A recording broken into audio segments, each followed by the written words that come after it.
Gotcha. So it sounds like the right side of the canvas seems to be very much all about our customer or user or donor or whatever you want to call it. Yes, that's exactly right. I like the analogy that the right-hand side of the canvas is like the front part of a theatre stage, and this is the part that the audience can see, and it's where there's interaction and there's that lovely dynamic. Now that we've got a good idea as to who our customer is, the question is, how are we going to engage with them? This looks at three things. It looks at how long is the relationship, how personal is the relationship, and then how do we acquire new donors? So what you're looking to create is we're looking to draw three spectrums, so three lines in this box. The first one is how long is our customer relationship? Is it short or is it long? The next one we want to look at is this a personal type of relationship or a very automated electronic relationship? The third one is then, do we spend more time and energy trying to acquire new donors or keep our existing donors? So for the casual big issue buyer, it's probably a very short-term relationship. It's probably very personal. They always have that face-to-face interaction, and it's probably quite acquisition-based.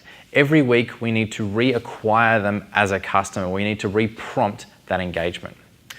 For an office or for a company who buy a subscription, it's a long-term relationship. It's probably more automated. It just shows up on their doorstep once every 2 weeks or so. But it's also quite retention-led. The big issue will want to focus quite heavily on how do we make sure they resubscribe the next year. The big one is ignoring customer acquisition. It's far too easy with a spreadsheet to say, oh, we'll just bring on 200 new customers, but that's actually really hard for a not-for-profit to do. We want to get a sense of how are we going to do it. It's not going to happen by magic. It's going to happen by very deliberately setting out to bring on new customers and new donors, and that's really, really tricky. So by having as much insight as we can as to what is the process for bringing people on and how long do they stay.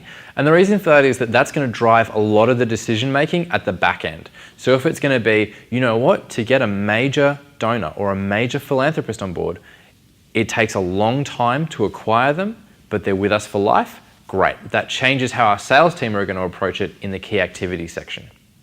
The customer relationships box is about visualizing not just who our customer is, but how does our customer behave? So we're not just looking to understand what type of person they are, but also what prompts them to start supporting us, but also what prompts them to leave us. We want to get a really good understanding of how we can engage with them in order to keep them happy for as long as possible. It's based on all your donors that you've had so far, or all of your sponsors that you've had so far. How do they tend to typically behave? We're looking to capture what the business does today, and then in future versions of the canvas, we can say, what would it take to make a customer stay with us for 24 months rather than 12? That might be much more lucrative than trying to double your number of customers.